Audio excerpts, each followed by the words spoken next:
Hello everyone, welcome to a second talk on linguistic bodies. In this talk, we will try to apply some of the ideas we presented in the first talk to issues of language development, autism, and questions concerning language as we know it in terms of grammar, symbol, and gestures. Again, you will hear the three authors speaking. I will try to first give you some recap of what we have said yesterday. We are concerned with the question of how we live as linguistic bodies. We had used an enactive logic and an enactive perspective in developing a series of categories that move from established enactive concepts into the idea of linguistic bodies. And for that, we have presented the dialectical model, where we have unpacked some of the forms of acts and agency that are subsumed every time we participate in language, and that they are difficult to distinguish and unpack in other ways. We have summarized the idea of linguistic bodies as autonomous agencies that are constituted by the braided flows of self and other direct utterances, and that linguistic bodies are always navigating tensions between the incorporation of utterances and the incarnation of agencies that are entailed in the person constituting powers of those utterances, voices, styles, opinions, and so on.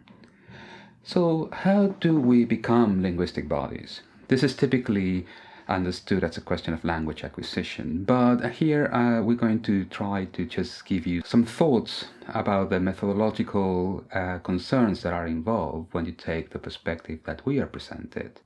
We could try to put together some of these concepts, and we have done so in the past, in some sort of relation. So we have linguistic bodies as this tension between incarnation and corporation. They live in a life world and language environments and social interactions, and all these are mediated by forms of participatory sense-making, many of which, but not all of them, are languaging. The problem with this static model is precisely that it is a static model. Even though it can be informative, it still lacks what we think is essential to understanding where we are positioned when we're trying to look at the question of language development. In fact, what we have to do is to try to capture the complexities of real life first. This is not simply something that has to be added later. We believe that this is of the essence of why we are linguistic bodies in the first place. And we tend to think of language as something that is already out there, of course, and it is to some extent, but we think of it as something that is static. And here is worth recalling in the words of Valentin Voloshinov, that language is not passed on like a ball that is tossed from generation to generation. It cannot properly be said to be handed down. It endures, but it endures as a continuous process of becoming. This is an issue that will be coming up again and again in these slides. Individuals do not receive a ready-made language at all, rather they enter upon the stream of verbal communication. And I highlight the point of this is a stream, this is a living, organic, moving, historical stream of activity. In short, the problem is that life is messy. We think that we have to approach this complexity by delimiting our situation to something such as this: an adult and a child engage in some sort of play where words and linguistic gestures are learned. But while these situations may occur and do occur in real life, lots of other things also happen in real life. Life is complicated. There are all kinds of engagements in all kinds of environments and all ages. Adults and children are creating themselves as linguistic bodies over and over again, in ways that cannot simply be said to be extensions of this very simple situation. In the words of Edward Reed, the language learning child does exist in a complexly nested environment, but far from being noise which creates a problem for language learners, these sort of variations in the way that language happens provide crucial information to the language learning child about the way language is structured in the linguistic community. We try to summarize this idea with the concept of full linguistic engagement. This means that we are already always engaged in language since birth and even before. Linguistic bodies develop in context of this full linguistic engagement. Adults adapt, simplify, emphasize, facilitate, and so on, the linguistic participation of infants, but these accommodations never amount to less than a full linguistic engagement once we consider all that is contained in the simple act of addressing an utterance to the infant. The moment this act happens, infants are put in contact with the whole of language and placed within the borders of a living linguistic community. Human history is brought into their lives. Just simply by addressing the infant with a simple utterance, this is happening. Another issue that is brought into consideration here is that our development as linguistic bodies is a perpetual becoming. It never ends. And for this, it's useful to recall some thoughts by Gilbert Simondon, because to become a linguistic body is a case of what he calls collective individuation. It is also a further move in the trends to neotenization that he identifies when we move from physical to organic to psychic individuation. We become persons by becoming linguistic bodies, whatever our capabilities, by means of participation in trans-individual patterns. And language opens up new potentialities due to its critical powers, but also new vulnerabilities, new ways in which things can go wrong.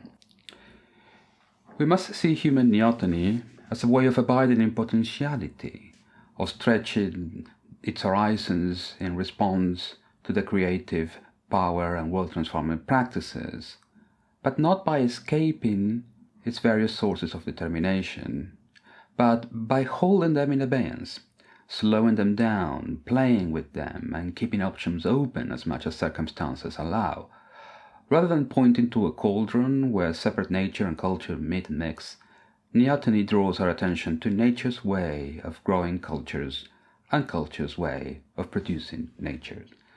So the picture that is emerging is one of perpetual becoming, and this is in strong resonance with Paulo Freire's critical pedagogy. This pedagogy affirms men and women as being in the process of becoming, as unfinished, uncompleted beings, in and with a likewise unfinished reality. And this is where the need for education is a human manifestation. The unfinished character of human beings and the transcendental character of reality necessitate that education be an ongoing activity. And we highlight the question again, that we do not stop becoming linguistic bodies ever. Parents, while the child is learning, are also in the process of becoming linguistic bodies that are able to do parenting activities, for instance. So to sum up, because of the full linguistic engagement, children are never entirely pre-linguistic. The development of linguistic skills is not linear, not homogeneous, but strongly path-dependent. There are so many ways of becoming a linguistic body. The process involves learning to participate and navigate the tensions in all the stages of the model, and many other tensions as well. It is a person-constituting process. We become a linguistic body by becoming persons as well. And this process, by abiding in potentiality, remains forever unfinished. We never stop doing this. Becoming linguistic bodies is relatively robust, although it can break down in some cases, but human bodies that are able to engage in linguistic interactions should be considered linguistic bodies to a virtually equal degree. This does not mean that there may be differences in how we become linguistic bodies, and some of these differences, depending on our history and our cultural interests, may be worth looking into in more detail. And this is what we're going to do in the second part of the talk, where Hannah will talk about autistic linguistic bodies. Thank you, Ezekiel. Yes, before we start talking about autistic linguistic bodies, I would like to reiterate some of the issues about language and linguistic bodies that are important in this context. and these are that language is not an additional cognitive skill, but constitutes a novel kind of body, a linguistic body, and a novel kind of autonomy and agency, continually and variously entangled with the other bodies and the other autonomies and agencies. So languaging is a particular, all-encompassing way of participating in each other's sense-making for linguistic bodies. And linguistic bodies, as we've also just seen, are always becoming. And also, linguistic bodies always and fully participate. They bring all their bodies, the organic, sensory, motor, and intersubjective bodies and concerns and cares to a linguistic situation, and they do this together with others. So now, to go on to autistic linguistic bodies. Autistic people are all very different, and they all have social and communication difficulties or differences. And these language differences in autism are very wide-ranging and diverse. So, for instance, people with autism can have delayed development, some autistic people never speak, and some are at first non-verbal and then suddenly speak in full sentences. Some people also have literal understanding of language. They take things literally. They also may have difficulty with metaphor or irony. They take directives to the letter. They have difficulty grasping the meaning of homonyms from the context, for example, tear or tear. And they have difficulties in capturing the gist of a story, an image. And they also have difficulty understanding sentences with many subordinate clauses or connecting meaning across several utterances. But at the same time, there are also people who defy all of this. For instance, one of my friends, and he is an adult diagnosed with autism as an adult, Jo Berghouts, tweets in response to Peter Hobson's idea that people with autism like to think, or that autistic people think like computers, namely literal. Jo says, in response to this, fortunately, I lack both the imagination and the creativity to feel the sting of Hobson's argument on autism, and obviously being ironic in this case. So, what to make of all this? How to make sense of this wide variety of autistic languaging? Well, we have to say that autistic people are full linguistic participants, like everybody, and autistic people are linguistic bodies, like everybody. They are just so in a particular way that goes with their autism. And this is, as we have seen, quite different for everybody with autism. So in the book we propose 2 hypotheses about autistic languaging, and these are just 2 hypotheses, we have to say. They can serve as templates for further hypotheses as well. So we have conjectured that autistic people either under or over-regulate social interactions, or do a bit of both, but they tend to overshoot their regulations of interactions in which they engage, and also that autistic people may braid utterances differently. And what I'm going to do now is explain these 2 hypotheses with a few examples. So first of all, take Lenny. Lenny is an autistic child in interaction with another autistic child, and they're playing together with a robot that moves itself and that says things like, hello, hello there. At some points in the interaction, Lenny makes utterances, that is, he performs linguistic acts that are considered echolalic. That is, they are supposedly meaningless repetitions of something that somebody else or the child himself has said before. What Lenny does is say things like, table has a T in it. This is felt as disruptive to the interaction. Now, what is going on here? Well, Penny Stribling and her colleagues, investigating videos of this interaction with conversation analysis, found that the spelling assertions that Lenny made always occurred at similar points in the interaction, namely when the other child was playing with the robot. And they also found that his assertions had a rising intonation, much like a protest. We could thus conjecture that Lenny was protesting the fact that the other child was playing with the robot, that he was attempting to gain control of the robot. He seems to have been asserting some of his own agency in the conversation as well, by saying something that he knows, making an assertion of his competency by giving these spelling assertions. But all this was not taken up in the interaction. His spelling assertions were felt as simply disruptive, and we think this is because he felt he had to regulate this interaction in which something happened that he was not happy with, and he did this by over-regulating the interaction. He tried to participate, in other words, in an interaction in which he felt left out, but he did so by actions and utterances that were not felt as attempts to participate in the moment by the other people in the room. And so this attempt at participating went wrong by a reaction to being, in fact, underpresent in the interaction, and he reacted to this by trying to over-regulate it in a way that wasn't felt as appropriate or understood as such by the other people that were present in the moment. So if we look at this using the model of linguistic bodies, we see that what is going on here takes place at the level or at the stage of the regulator versus regulated role. So probably Lenny felt over-regulated and reacted to that by becoming too much of a regulator, and in ways that were not felt as appropriate. And so no dialogue and recognition took place in this case. So this is an illustration how we can use the model to look at instances of languaging between people and see what is going on there in terms of how they manage or not to participate. Now let's take the second example, according to which autistic people braid utterances differently. So full linguistic engagement means that we are continually dynamically enveloped in language, and so are autistic people. As linguistic bodies, they move in and are flows of utterances, just like everyone else is. They just braid utterances differently or follow and understand different braids in the web of utterances that we all move in. So look at a few examples.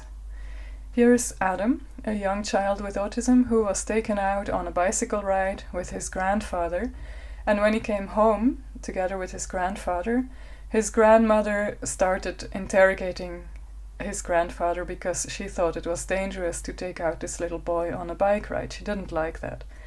And even later, when Adam goes home to his parents and recounts the story, he tells about the bike ride and about the interaction between his grandmother and his grandfather afterwards, where the grandmother was worried and interrogated the grandfather. He recounts this story to his parents, and their reaction is, his mother says, "She should have been a lawyer. She really should have been. She could have easily been a district attorney. Or a detective of some type," says his father. And Adam says to this, "She finds things easily." So this is an example of braiding utterances differently in the sense that Adam picks up on something of what the parents are saying. They are talking about the grandmother being a detective, and Adam connects this with something that his grandmother is indeed good in. So she finds things easily. But he doesn't pick up on the amused criticism of the grandmother when they say that she could have been a lawyer, or they are remarking on something of her affective style and of her expressive attitude, in the sense that she is interrogating the grandfather. And Adam hasn't really picked up on that strand of the interaction. For him, it seems to be more of a pragmatic, ongoing interaction, rather than something that's expressive of something of his grandmother's style of interacting with the rest of the family. So here he picks up on threads of the conversation, not only this conversation, but also the conversations that have been going on before, and maybe he missed already some earlier threads and therefore cannot connect to them here as well. He interacts with some of what is going on, but not with everything that the other people in the interaction are also picking up. So this is the example of braiding utterances differently. But we also have another example here of another young boy with autism in interaction with his mother. His name is Aaron, and here the relevant expression that they are using is the one with the arrow in front of it on the slide. And here Aaron says, "You're looking at the brick stove," but he says this in a sing-song voice, and I'll do the dialogue for you and then we'll interpret it. So they are sitting around the kitchen table and Aaron says, "Mm-mm," and he looks away from Mum. And Mom says, "What are you thinking about?" Then Aaron turns farther away from Mom towards the stove, and Mom says, "Uh-oh," and Aaron sings, "You're looking at the brick stove," and Mom says, "You're looking at the brick stove, we are not together." And Aaron turns immediately and rapidly back to her, and Mom says, "Oh, now we are together." And then Aaron turns away from Mom again, and then turns back, and Mom says, "Now we are together." Aaron turning away rapidly again, Mom says, "Uh-oh." Aaron laughs and turns back toward Mom, and Mom says, "Do you want to be together?" "Yes," says Aaron. So here, utterances are braided in a way that involve Mother and Aaron in an interaction about being together. Literally, they talk about wanting to be together, and they indicate when they are together and when they are not, and whether they want to be together, and each of them participates in this fully. But what is interesting here is as I said, the sentence that is, "You're looking at the brick stove," said in a sing-song voice, which is another one of these echolalic utterances, these supposedly meaningless repetitions. And Aaron is doing these. This is something that they do more often in the family. It's a kind of repeating dialogue, and what he is doing seems to be meaningless, but actually in this dialogue we can see that very clearly it has meaning at several levels, and that both of them fully participate in this. So autistic people can and like to engage in emphatic talk, in rough and tumble play, and with a flexible partner who recognizes this wish to connect and the capacity for playing with connection, both literally and figuratively, real participation is possible, also in complex linguistic ways. For instance, in other examples from the same papers, Aaron challenges requests for linguistic performance from his mother and delays responding to her request for saying something grammatically correct in a way that keeps them connected at the same time. So we see that lots of interesting things are going on in autistic languaging, with a lot of rich detail of what people with autism are capable of in language. So to sum up, autistic people care about others, about connecting, about making sense together. They do want this, they just want it differently, and dealing with this requires caring and engaging and capable, interested co-participants, and it requires an effort from everybody involved. So the environment, the linguistic world of the person, and the ongoing search for their match is crucial, the match between the autistic person and their linguistic world.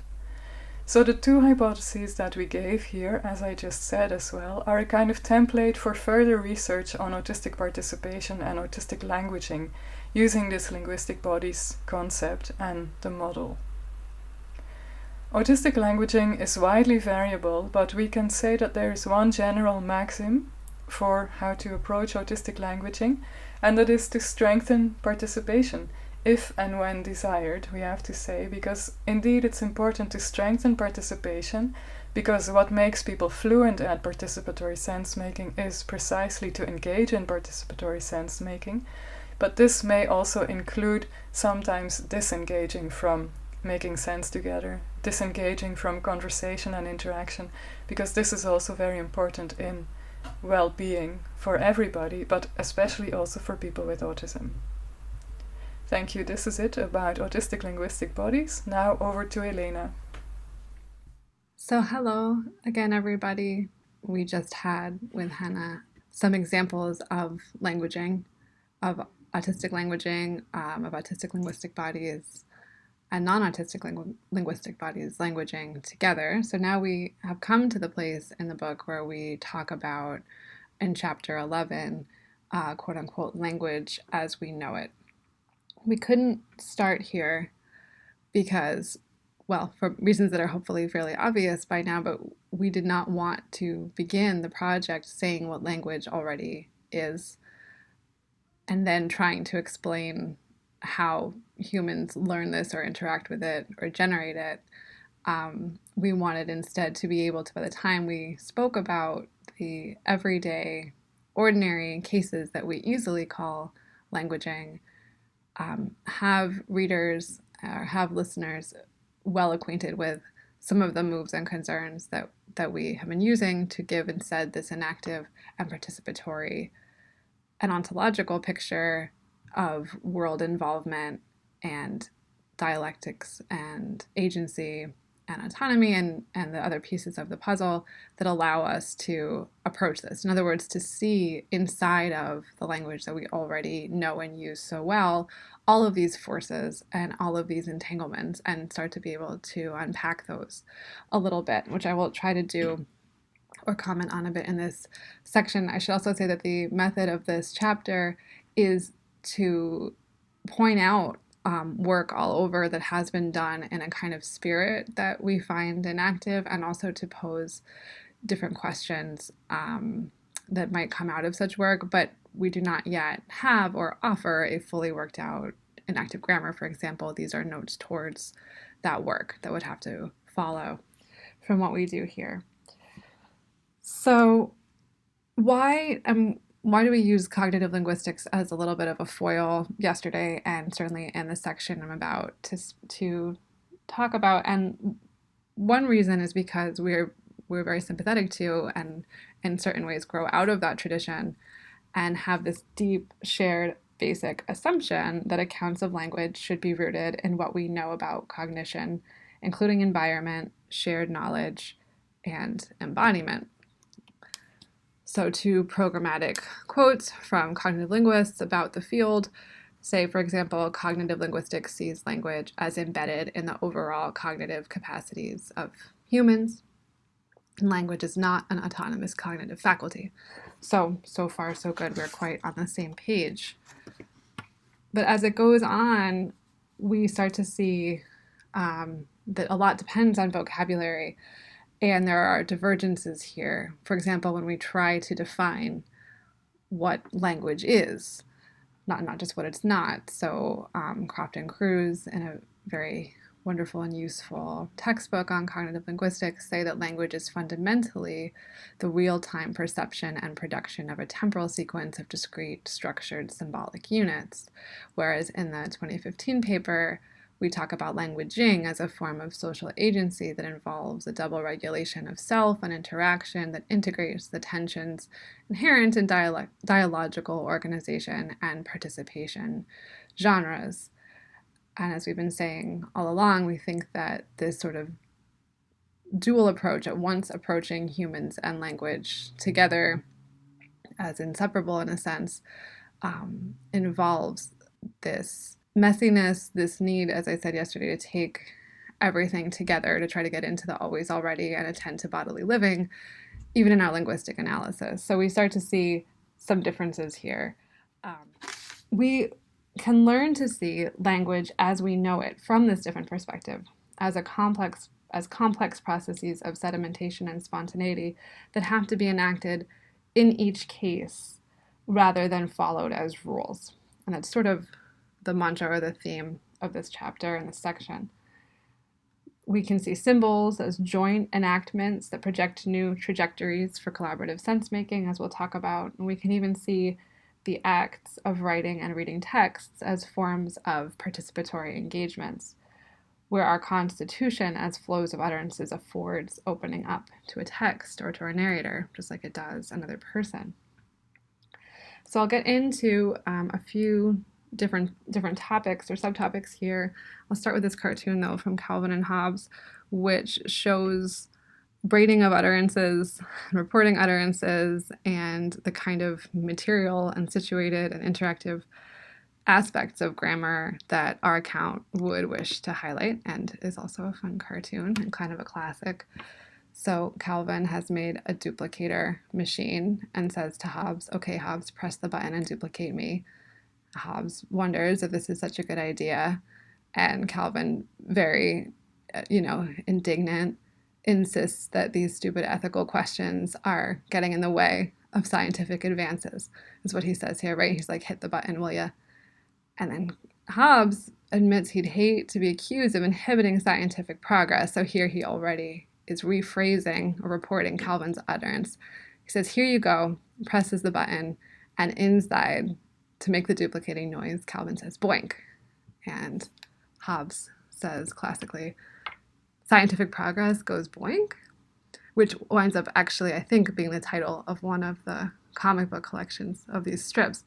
And Calvin and his duplicated self now have an argument about who invented the duplicator machine.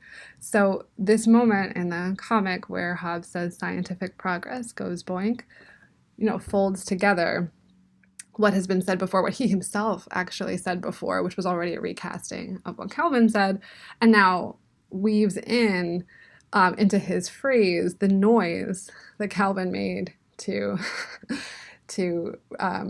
enact the duplicating process that he is pretending.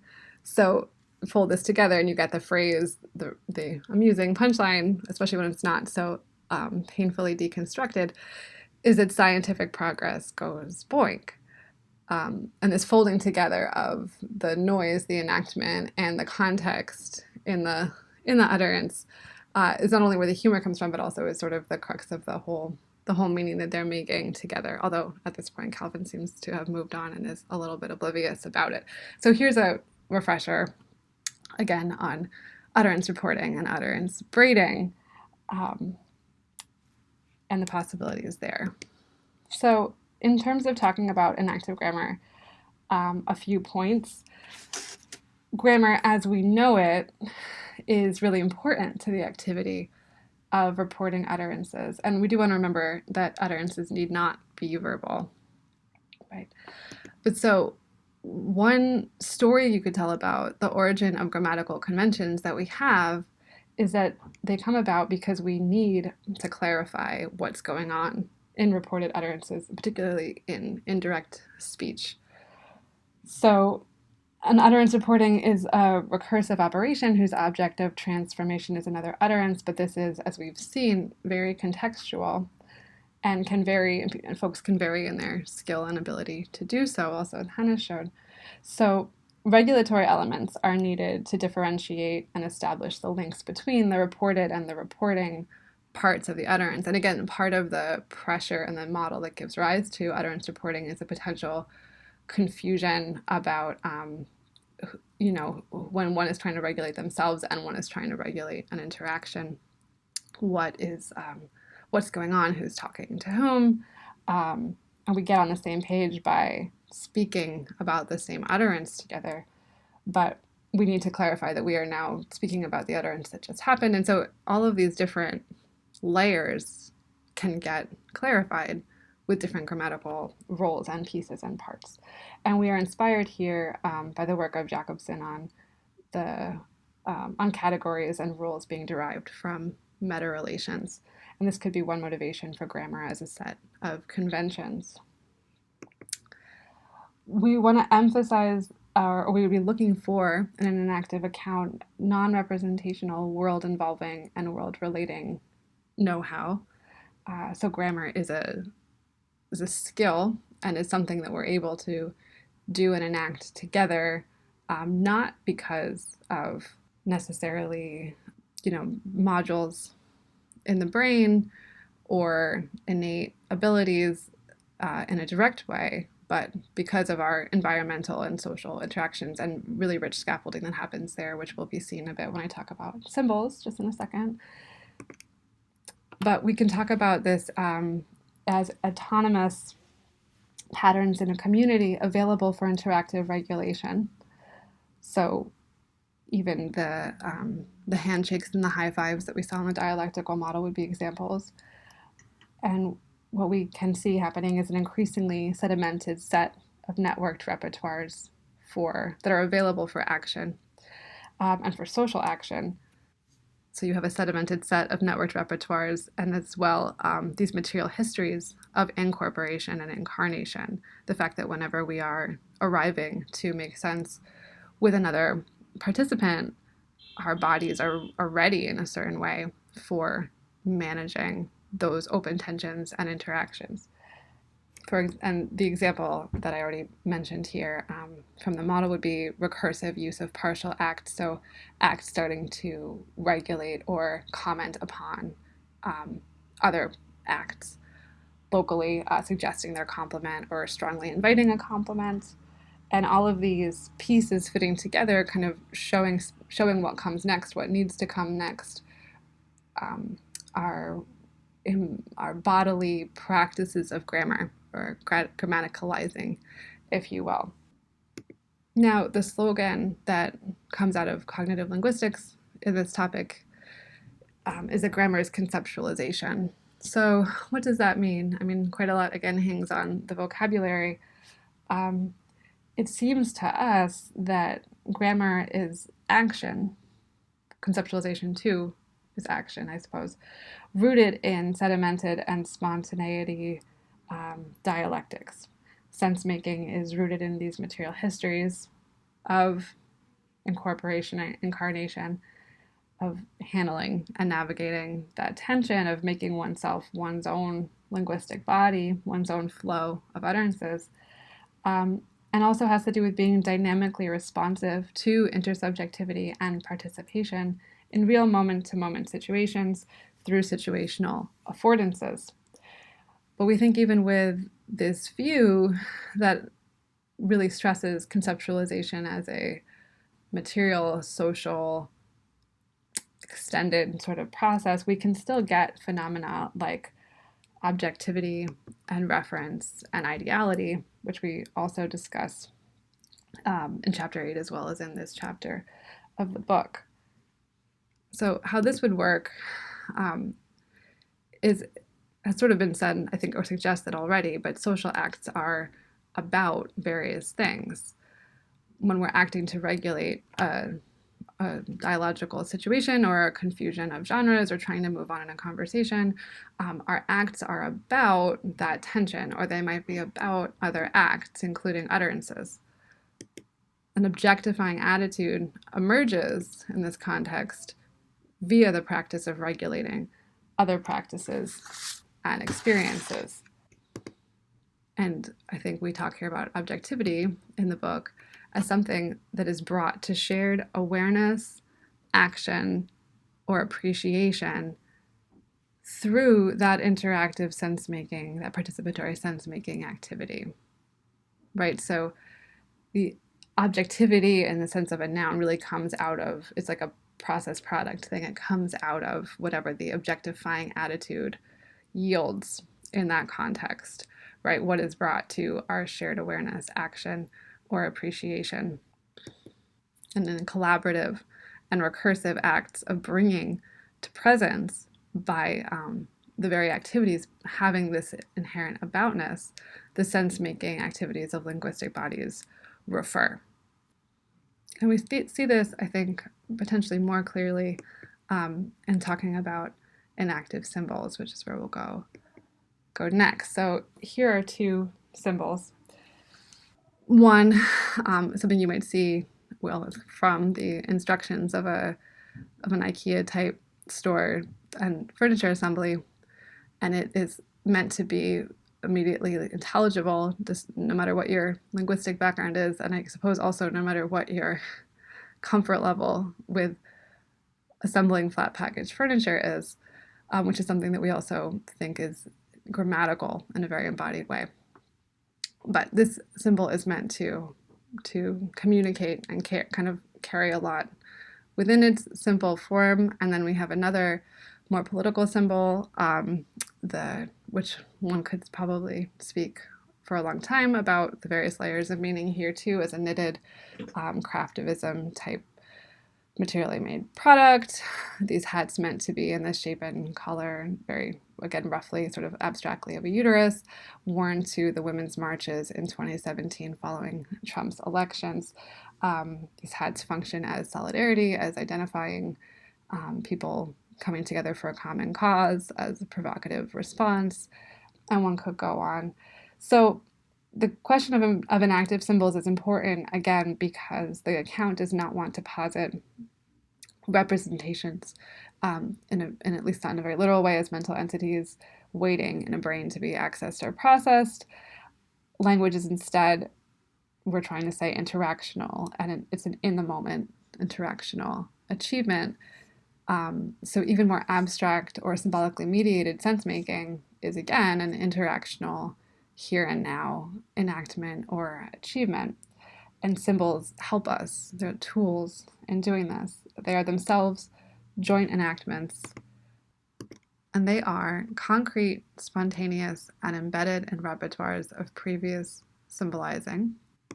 They're jointly used or created constraints, a la Joanna Rajajek-Leonardi's use of Howard Patet's notion of a symbol as a replicable constraint on interaction dynamics. So symbols help organize the sense-making in a given moment and time. These bring forth virtual flows into participatory sense-making, similarly to how incarnating utterances brings in the influences or the voices or the perspectives of others.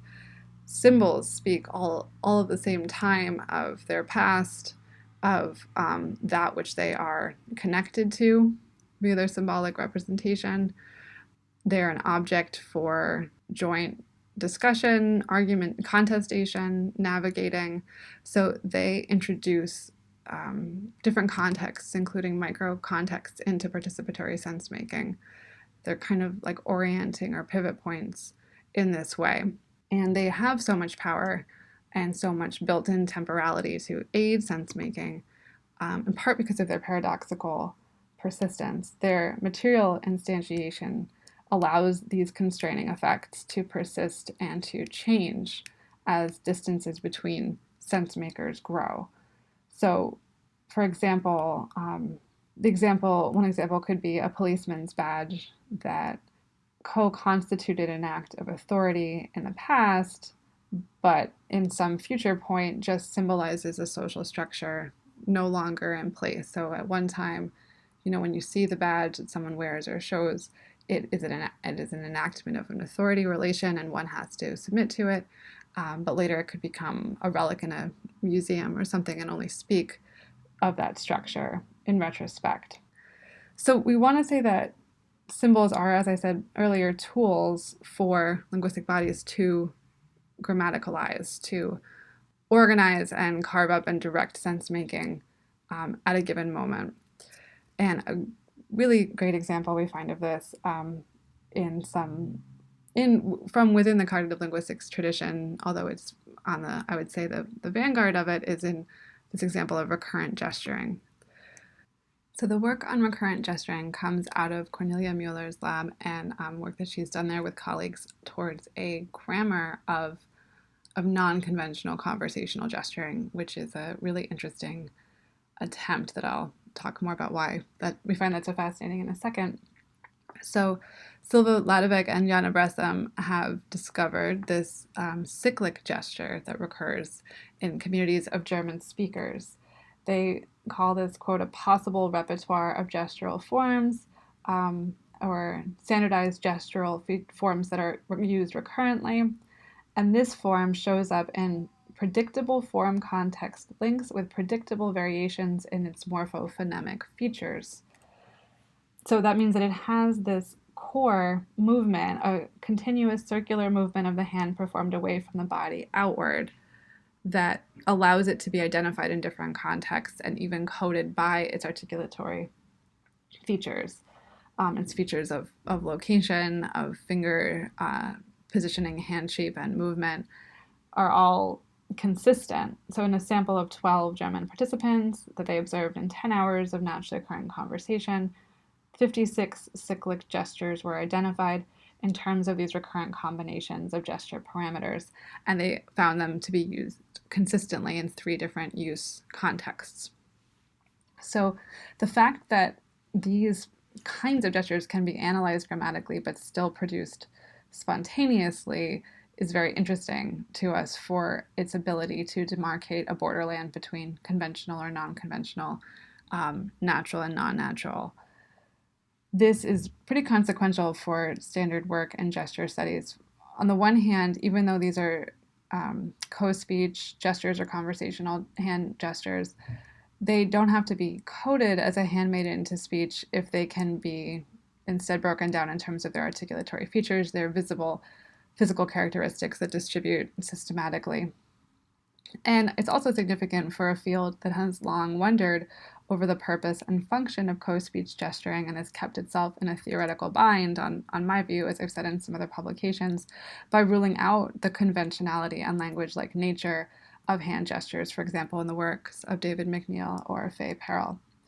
Recurrent gestures like iconic, metaphoric, emblematic, and other gestures are, we want to say, inactive symbols.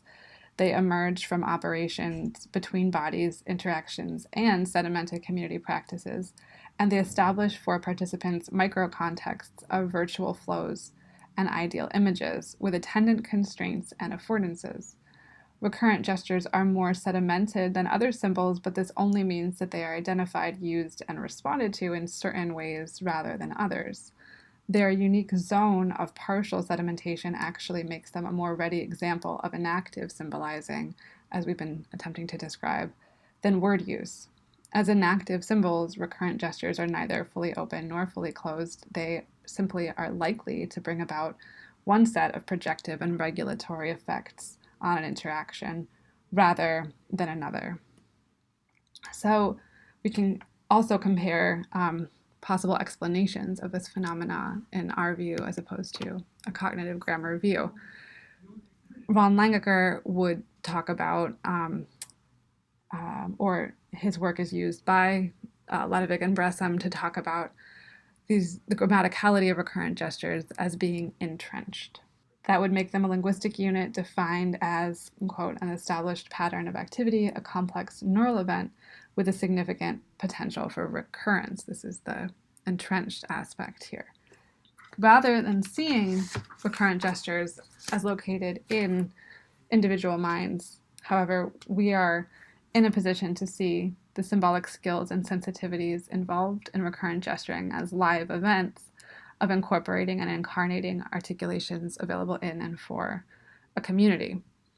So what's available for enacting recurrent gestures could include neural patterns, but also musculoskeletal memory, interpersonal relations, spatial arrangements, activity schedules, artifacts, tools, instruments of labor, places, buildings, other environmental settings, and the meeting of all of these.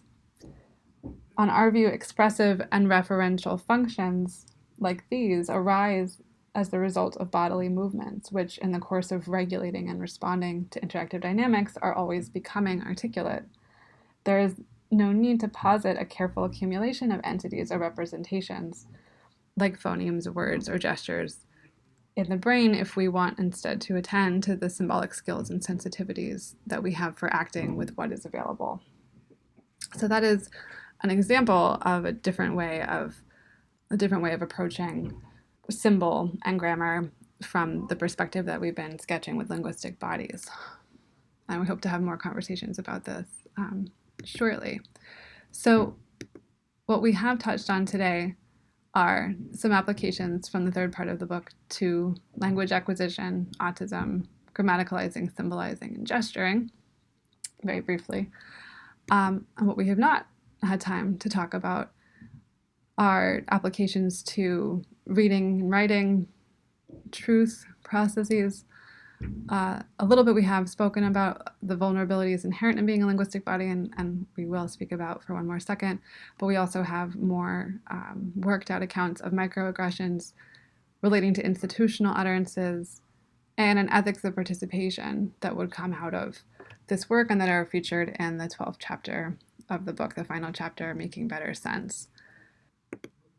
The ethical dimension of acting in language is always present, sometimes as a horizon, sometimes as the focus of our linguistic experience.